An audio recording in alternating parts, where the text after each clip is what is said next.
What's up, everyone? It's Tyler with Esports, and today we are joined by TSM's new head coach, Bjergsen, fresh off their win against CLG. Bjergsen, thanks for joining me today. Thanks for having me. Yeah, so you guys have had a pretty busy weekend and a pretty good weekend, honestly. This last win against CLG looked like probably your best performance of the weekend so far. But for you, what was it like kind of watching a game and watching the games of the past weekend from behind the scenes? And how has your first experience as a head coach been so far? Told me it would be pretty nerve wracking, and they're definitely right.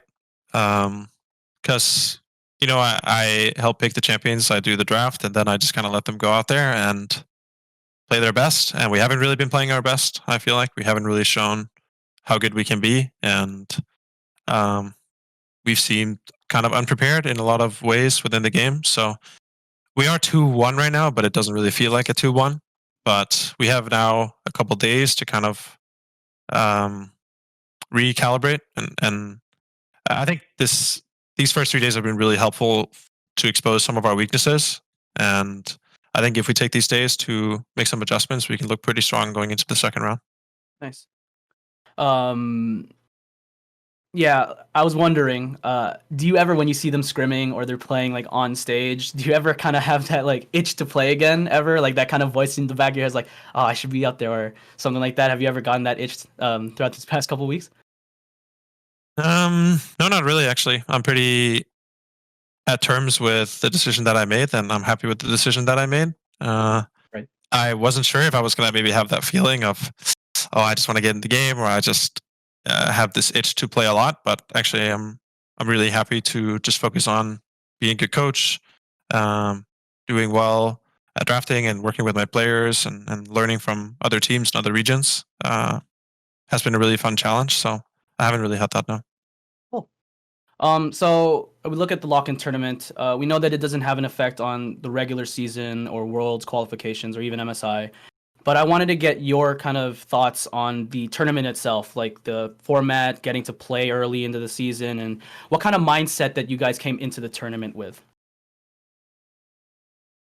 We came in with the mindset just the same as any other match or LCS game. It's just we want to win. We want to do as well as we can. I think the tournament is really helpful, especially for me, because it's kind of like training grounds for me to really catch up. Because obviously, as a head coach, I am playing catch up against a lot of the other head coaches and staffs in the LCS, just due to my inexperience. So it's been really helpful for me. I'm going to have a lot of opportunities to practice drafting, practice preparing, going into game days, adapting throughout kind of a. It's still a fairly high pressure tournament because no one wants to do poorly, no one wants to lose. We put the Mhm. pressure upon ourselves, but we are happy to, and just getting to adjust with the team, with the games. I really enjoy it, and I hope the fans enjoy it as well. But I think just I like that there's this tournament that has a little bit, even though there technically aren't stakes, everyone wants to win and everyone wants to have a strong start because that also Right. snowballs into confidence in the regular season. And then also that the spring split, the games actually matter throughout the entire year for your record. I really like that because it just means that every team has to shape up early and there's no excuses. No, we're just starting slow. It's just you need to do your best from the get go. Right. Now, let's look at your new roster. New roster, new challenges. The entire roster is pretty much hasn't played with each other at all, so a lot of challenges there. But how has the process been in terms of getting these guys to build chemistry on the Rift and off the Rift? The chemistry has been really easy, actually. Also because we're in such a strict COVID bubble, so we're pretty much only hanging out with each other. That's how it is. If we want to go to the facility, we have to only really see each other and only be at our apartments and at the facility. So that means we spend a lot of time together. And even at New Year's, no one is going elsewhere. We're hanging out with each other for New Year's, and I think that kind of sped up the process of getting to know each other and also getting over a little bit of the initial honeymoon phase. And then I think we broke through that pretty early, and we are at a point where we can be pretty honest with each other about the things that we think every person needs to improve on, which is something that a lot of teams don't really get to experience. So I think actually spending a lot of time together early on, and also even these kind of rough early games, will really help our team in the long run. Cool. So, Speaking of the new roster, I'd like to focus on one of the. It's not a new member of the team per se, because he was on the academy team, but he is a newer member to the LCS in terms of getting a shot as a real starting ADC in Lost. Like I said, he's played for the academy for a while now, but I wanted to get some of the insight behind the decision to making him the starting ADC for the team. Like what are some of the characteristics did you see in him that make him the perfect candidate for the roster? Lawrence or Lost, he's just a really strong player. He's even been kind of around the scene for a while, and I think that if it wasn't for having an import slot, and it's not even that his skill didn't justify an import slot, it's just almost no one wants to use their import slot on an OS player because they feel like, oh, we need to get a LEC player, we need to get a Korean player, even though I think actually Lawrence's skill more than justified him playing in the LCS these last couple of years, and he was kind of above and beyond the other 80 carries in Academy, especially since Tactical moved to LCS. Um, but I think really the thing that just stands out in him with me is his mentality, because there are a lot of young players that have skill, but especially I've noticed a lot of the younger players, once they start showing some promise, they get a little bit too cocky, they get a little bit complacent, they start losing focus on the game and continuing to improve, and they feel like they've kind of made it, especially when they make it into the LCS. But Lawrence is humble, he's hungry, he's willing to learn, and right now, it's really just about also getting him to trust himself, because he is a good player and he shouldn't just do whatever other people tell him. He is the smartest guy about the ADC role in our team, and he needs to really trust his gut as well. Right. Now, we can't mention Lost without mentioning his bottom lane partner, Swordart, who was probably one of the biggest off-season acquisitions of the LCS this past offseason. But was he a prime target for you guys during the offseason? Like, was he the guy that you guys were instantly looking at towards for like picking him up for the support role? Absolutely, yeah.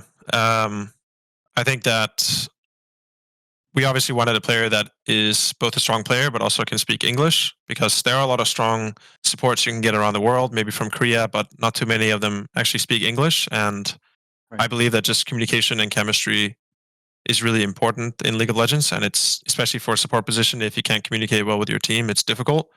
So Swordart is really up there with leadership. He speaks actually great English even before we picked him up and started having him work with an English tutor. And he's a strong kind of individual player in the game, engages, he communicates a lot for his team. On Suning, he was the kind of primary, I don't like to say the word shot caller, but leader within the team and main communicator. So it's been a joy working with Swordart. I think that just talking to him, we have a lot of similarities as people and in the ways that our careers have gone and the teams that we've been in and the roles that we played on our team. So I'm really happy to work with and kind of through him, because everyone on the team is really just absorbs everything he says. Obviously, he was in the world finals. He's an amazing player. So everyone really respects him and cares about his opinions, because he took a team to the world finals. You know, he knows how to make a good team. For sure. Um, Now looking at his kind of role on the team, I wanted to kind of get your insight on Swordart and Lost as a duo specifically, because we've seen Swordart play. So, for example, on Suning, he played with Huangfang, who was kind of a more upcoming talent in the ADC position, and we kind of have that in Lost in a way that this is his kind of big break as an ADC in the LCS. So, how do you think? Like, what are your expectations for that duo as the year goes by? My expectations are high. I think Sorda does a good job of really pushing Lawrence past where he's comfortable and pushing him to play a little bit more aggressive, a little bit more greedy, because the AD carry position really is one that needs to be in a position where they can carry and deal a lot of damage later in the game. Lawrence is a very smart player, and Swordart is trying to just push his boundaries a little bit in terms of, you know, how much he can demand, how much he can take um, in the game. And I think that's, of course, there's going to be some rough moments in the beginning where they're really pushing their limits in their matchups to the maximum extent, and maybe they get 2v2 killed in a scrim. But they're learning because they are really pushing themselves to the limit of every matchup and learning that way rather than just playing it safe and playing it exactly how they know the matchup can play out, but not at maybe to in a way to kind of maximize what you get out of the matchup and how much advantage you can get out of the matchup. So I think that's something bot lanes at Worlds know really well, which is why it's something that Swordart knows really well, how you push the limits of your bot matchups. And I think it's really good to do these things early on because eventually they're going to see the matchups the same way. They're going to know how to execute these matchups. And I'm really hopeful that Swordart can really help Lawrence step into being a hard carry for the team. Cool. Now looking forward, I think that a lot of teams, especially early in the season, they kind of try to build an identity for themselves. It's kind of a big thing amongst any team anywhere. For you as the coach, how do you think the identity of this team will start to shift into? Because it's a new lineup, it's kind of like a fresh slate for you guys. And so, how do you think and how do you see the identity of this team shifting as the spring split, summer split goes on by?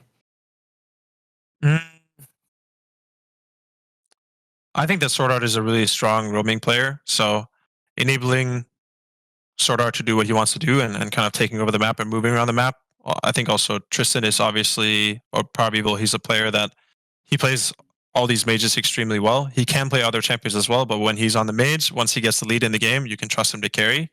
And that's kind of how we won our game against CLG. It was very classic, kind of playing through bot prio, using that to stack dragons and get vision around bottom in a very kind of controlled way. I think we had drafts in all 3 games that want to play the game in kind of a controlled way, but in all 3 games, we made a good amount of mistakes early that kind of blew up the games more than they needed to be. So we're still finding our footing. We are far from knowing exactly what our identity is. Other teams are going out just playing full early aggression against us, and we haven't really responded to it well. So we're trying to figure out what we need to change in draft, what we need to change in our play to not have the games kind of blow up so early and for the enemy to get such big gold leads, because once we get into the team fights, we play the team fights really well. Right.